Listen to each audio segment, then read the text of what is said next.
तो national Herald case में ED Sonia Gandhi से सवाल पूछ रही है। इसके विरोध में कांग्रेस कार्यकर्ता लगातार सड़क पर उतरे हुए हैं। राहुल गांधी का सत्याग्रह जारी है। राहुल पहले सोनिया के साथ ईडी ऑफिस पहुंचे और फिर राजपथ पर धरना करने के लिए बैठ गए। इसके बाद पुलिस राहुल को हिरासत में ले गई और इसको लेकर राहुल गांधी ने एक ट्वीट किया है और कहा है कि सरकार की तुलना इस ट्वीट में उन्होंने तानाशाह से की है। कांग्रेस की ओर से भी एक ट्वीट हुआ है जिसमें इंदिरा गांधी की पुरानी और आज की राहुल गांधी की तस्वीर शेयर करते हुए सरकार को निशाने पर लिया है कांग्रेस पार्टी ने। और प्रसिद्ध कवि रामधारी सिंह दिनकर की एक कविता के कुछ पंक्तियां उठाकर ललकारा है एक तरह से, हाँ हाँ दुर्योधन बांध मुझे, इस पंक्ति के साथ ट्वीट किया है कांग्रेस पार्टी ने। और साथ ही एक पुरानी फोटो इंदिरा गांधी की भी ट्वीट की है और लिखा है कि इतिहास खुद को दोहरा रहा है। पहले ईडी दफ्तर साथ पहुंचे थे राहुल गांधी सोनिया गांधी के और फिर उसके बाद उन्हें वहां ड्रॉप करके राजपथ पर चले गए धरने पर बैठने के लिए। जब पुलिस ने उन्हें हिरासत में लिया क्योंकि राजपथ पर धरना देना अलाउड नहीं है, परमिसिबल नहीं है, उसके बाद जब पुलिस ने उन्हें हिरासत में लिया तो ट्वीट किया राहुल गांधी ने और सरकार को तानाशाह कहा।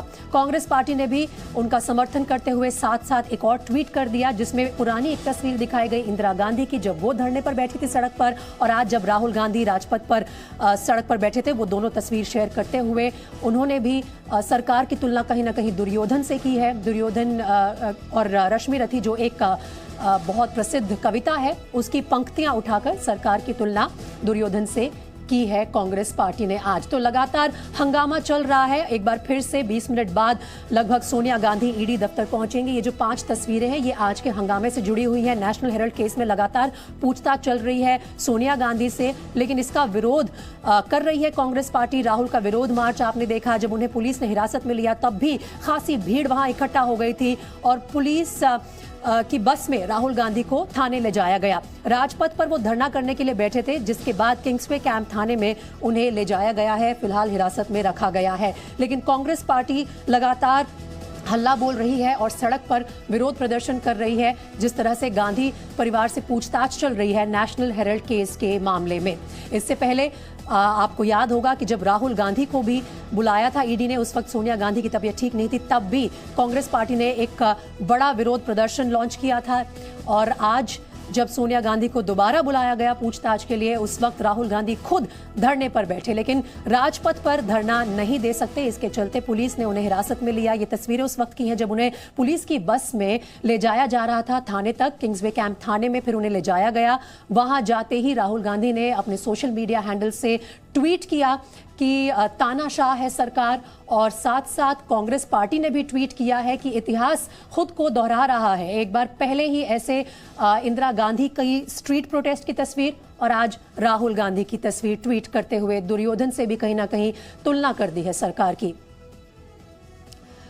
रवि त्रिपाठी कांग्रेस हेडक्वार्टर से हमारे साथ लाइव जुड़ रहे हैं, सीधा उनका रुख कर लेते हैं। रवि, इस वक्त कांग्रेस पार्टी के हेडक्वार्टर्स में किस तरह की हलचल आप देख रहे हैं? जो धरना देने की नीति अब बना ली है, विरोध प्रदर्शन का जो एक मोर्चा खोला हुआ है कांग्रेस पार्टी ने, जब जब गांधी परिवार से पूछताछ होती है, क्या वो सक्सेसफुल होता नजर आ रहा है? जितना समर्थन जुटाना चाहते हैं आम जनता से या बाकी विपक्षी दलों से, क्या वो मिल रहा है?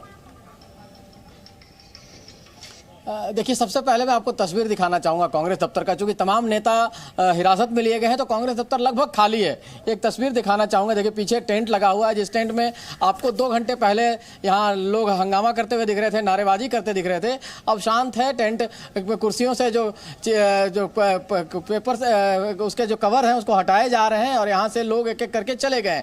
लेकिन तमाम लोग जाने के बावजूद अशोक गहलोत जो मुख्यमंत्री है राजस्थान को यहाँ डटे हुए हैं। रणनीति अभी बनाई जा रही है। हो सकता है इसके बाद जो है कल या परसों जब भी बुलाया जाए सोनिया गांधी को तो उसकी रणनीति भी तैयार की जाएगी। राहुल गांधी अभी भी थाने में है, तमाम कार्यकर्ताओं से बातचीत की जा रही होगी। लेकिन देखिए, आपने जो दूसरा सवाल किया कि इसका असर क्या दिख रहा है, कार्यकर्ता कांग्रेस के खड़े हो रहे हैं। कांग्रेस जो चाहती है कि उनके कार्यकर्ता कहीं ना कहीं एक्टिव मोड में आए। पूरे देश भर में प्रदर्शन हो रहा है। यहाँ करें तो तमाम सांसद प्रदर्शन कर रहे हैं, लगातार थाने में जा रहे हैं, लगातार उनको हिरासत में लिया जा रहा है और लगातार सड़क पर लड़ाई लड़ रहे हैं। तो एक काम में तो कांग्रेस कामयाब दिख रही है कि उनके अपने कार्यकर्ताओं को खड़ा कर दिया, उन्होंने एक्टिवेट कर दिया है। लेकिन इसका असर जनता में क्या होता है, इसके लिए आपको कम से कम नवंबर दिसंबर तक का इंतजार करना पड़ेगा, क्योंकि गुजरात में चुनाव है, हिमाचल में चुनाव है। इन दोनों चुनाव को में जो नतीजे आएंगे, उस नतीजे से आपको इस बात का आकलन करेंगे कि कांग्रेस पार्टी ने जो प्रोटेस्ट किया, जो सरकार के खिलाफ उनका आंदोलन चला, उसका क्या उनको लाभ हुआ या नुकसान हुआ। कहीं इस आंदोलन के जरिए रवि, कांग्रेस पार्टी अपने बड़े नेताओं के लिए सिंपैथी जरूर चाहती है आम जनता से। आप बने रहिए हमारे साथ। अब हम अपने दर्शकों को वो 7 सवाल दिखा देते हैं जो आज ईडी ने दूसरे दौर की पूछताछ में सोनिया गांधी के सामने रखे। आइए उन सवालों पर नजर डालते हैं। सबसे पहला सवाल जुड़ा था कागजों पर मोतीलाल वोरा साइन करते थे क्या? सूत्रों के हवाले से ये 7 सवाल हमें मिले हैं। और दूसरा सवाल यह है कि यंग इंडियन ने सुमन दुबे को भी साइन का अधिकार दिया था क्या? यह दूसरा सवाल पूछा गया सोनिया गांधी से आज जब वो सुबह 3 घंटे तक ईडी के सामने बैठी थी। तीसरा सवाल, दोनों से साइन कराना सोचा समझा प्लान था क्या? 2 लोगों को साइनिंग अथॉरिटी क्यों बनाया हुआ था? चौथा सवाल, आप कांग्रेस की प्रेसिडेंट और यंग इंडियन की डायरेक्टर भी थी, क्या इस बात की आप पुष्टि कर सकती हैं कि कांग्रेस की प्रेसिडेंट रहते हुए आप यंग इंडियन की भी डायरेक्टर थी?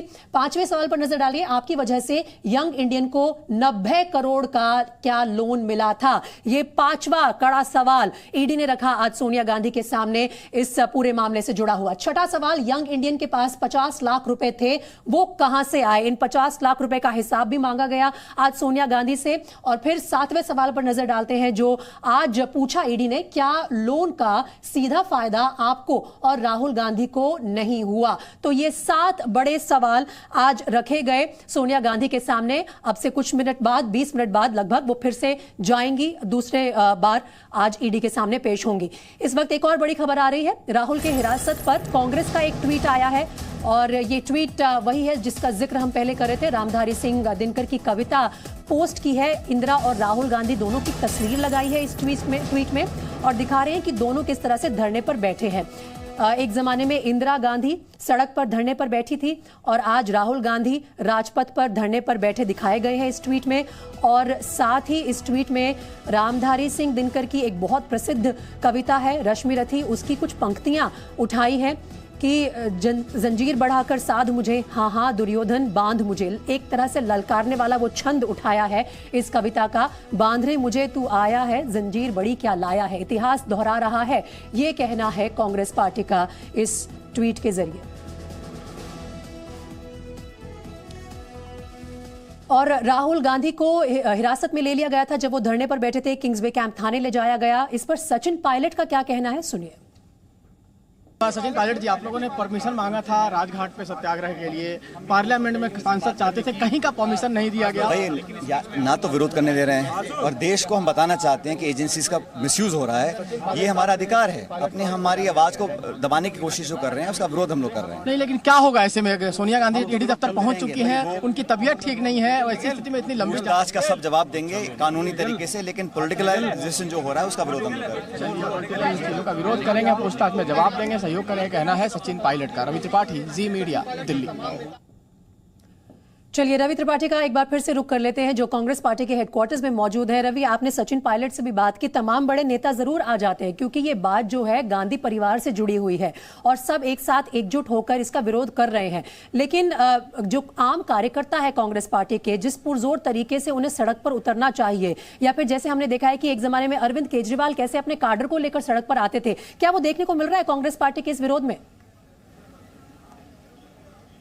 देखिए, उस तरह का विरोध नहीं दिख रहा है, ये कहा जा सकता है। लेकिन कांग्रेस के जो कार्यकर्ता हैं, चूंकि उनको आने नहीं दिया जा रहा है, कांग्रेस के नेता बार बार ये कह रहे हैं कि उनको 24 अकबर रोड यानी अपने दफ्तर तक भी नहीं आने दिया जा रहा। पुलिस की स्ट्रेटजी है कि एक जगह इकट्ठे ना हो पाए। केजरीवाल के दौर में शायद इस तरह की चीज स्ट्रेटजी पता नहीं थी और कांग्रेस ने कहीं ना कहीं गलती की थी जिसका फायदा केजरीवाल ने उठाया था। लेकिन इस वक्त में सरकार ने पूरी तरह से, एक तरह से कहा जाए, सख्ती कर रखी है। आपको राजघाट पे जो प्रदर्शन करना चाहते हैं उनको उसका इजाजत नहीं दिया जा रहा है। पार्लियामेंट में आपको प्रदर्शन करना है उसके लिए इजाजत नहीं दिया जा रहा है। कांग्रेस पार्टी के दफ्तर से बाहर निकलकर अगर आप ईडी तक जाना चाह रहे हैं तो उसका प्रदर्शन नहीं, उसकी इजाजत नहीं दी जा रही। तो कांग्रेस पार्टी बार बार ये कह रही है कि उनके कार्यकर्ताओं को निकलने नहीं दिया जा रहा है। बावजूद इसके पूरे देश भर में कांग्रेस पार्टी ने ऐलान कर रखा है कि राज्यों में प्रदर्शन किया जाए, जिला लेवल पर प्रदर्शन किया जाए, ब्लॉक लेवल पर प्रदर्शन किया जाए और कार्यकर्ताओं को एक्टिवेट करने का काम चल रहा है। देखिए, विपक्ष में रहते हुए यही सब तरीका होता है पार्टियों के पास कि आप किसी मुद्दे पर जिस पे सरकार आप पर दबाव बना रही है या सरकार के खिलाफ कोई मुद्दा हो, जैसे महंगाई का मुद्दा है, चाहे ये ईडी, जिस तरह से ईडी और एजेंसियों का इस्तेमाल किया जा रहा है, इनको लेकर जनता के बीच आप जाएं अपने कार्यकर्ताओं के जरिए। तो कांग्रेस पार्टी ये कोशिश कर रही है। तब मिलता है जब आम आदमी का मुद्दा उठाते हैं राजनेता। ये मुद्दा कहीं ना कहीं बहुत ज्यादा पर्सनल नजर आता है गांधी परिवार के लिए। आप बने रहिए हमारे साथ। कुछ और प्रतिक्रिया आ रही है। कांग्रेस नेता अजय माकन ने सरकार पर विपक्ष की आवाज दबाने का आरोप लगाया है। वहीं राजस्थान के सीएम अशोक गहलोत ने कहा है कि संवैधानिक संस्थाओं का गलत इस्तेमाल किया जा रहा है। 10 वर्ष पहले ईडी ने खुद इस केस को खत्म कर दिया था। 2016 में भी ईडी ने इस केस को खत्म कर दिया। अब वापस से इस केस को पुनर्जीवित करके केवल इसी वजह से कि सरकार विपक्षी पार्टी के ऊपर दबाव डाल सके, केवल इसीलिए दबाव की एक राजनीति खेली जा रही है और राजनीतिक द्वेष की भावना से ये काम किया जा रहा है और कांग्रेस पार्टी इसकी भरपूर निंदा करती है। कहते चल रही है, अब समय आ गया है ईडी के डायरेक्टर को, सीबीआई के डायरेक्टर को, इनकम टैक्स के चेयरमैन को जाके प्रधानमंत्री जी से, अमित शाह जी से बात करनी चाहिए कि बहुत हो चुका है, पूरे देश के अंदर आतंक मचा हुआ है, हमारी एजेंसियों की जो साख है वो सब समाप्त हो रही है।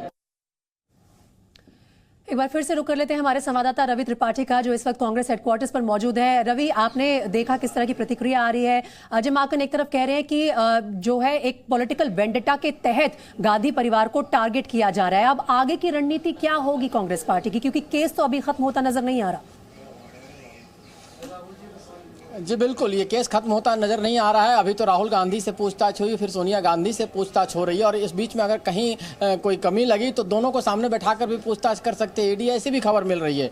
लेकिन बावजूद इसके कांग्रेस पार्टी में एक डेवलपमेंट होने वाला है। अगले महीने ये माना जा रहा है कि कांग्रेस के नए अध्यक्ष का चुनाव होना है, चयन होना है और उसमें नाम जो है राहुल गांधी लगभग तय है। तो ये मान के चलिए कि राहुल गांधी के नेतृत्व में ही कांग्रेस पार्टी को आगे बढ़ना है। तो वैसी स्थिति में एक ऐसा मुद्दा मिला है जिसके बहाने कांग्रेस पार्टी अपने आप को खड़ा करना चाहती है, अपने लीडर के खिलाफ माहौल बनाकर कि कहीं ना कहीं सरकार उनको दबाना चाहती है, उनको फंसाना चाहती है, इस नाम पर उसको खड़ा करना है। राहुल गांधी जिस तरह से आप देखिए तो उदयपुर जो चिंतन शिविर था उसमें राहुल गांधी को ट्रेन में ले जाया गया, जगह जगह उनको कार्यकर्ताओं से मिलाया गया, वहां उनकी तारीफ हुई, उनका भाषण हुआ। उसके बाद राहुल गांधी लगातार सड़कों पर उतर रहे हैं। तो एक विपक्ष के नेता के तौर पर लड़ाई आपको लड़नी पड़ेगी। अगर आपको सरकार से लड़ना है, सरकार के मुद्दों को उठाना है, तो महंगाई का मुद्दा अगर आप संसद में उठा रहे हैं तो ऐसे मुद्दों को लेकर आपको सड़कों पर राहुल गांधी जो आज उतरे हैं वैसे बार बार उतरना पड़ेगा, तब जाके आपके साथ जनता खड़ी होती है। और जनता कहीं ना कहीं इंतजार करती है, जनता को गुस्सा होता है, नाराजगी होती है, लेकिन लीडरशिप नहीं होता है। इसकी वजह से जनता भी चाहती है कि एक मजबूत विपक्ष मिले और हमारी जो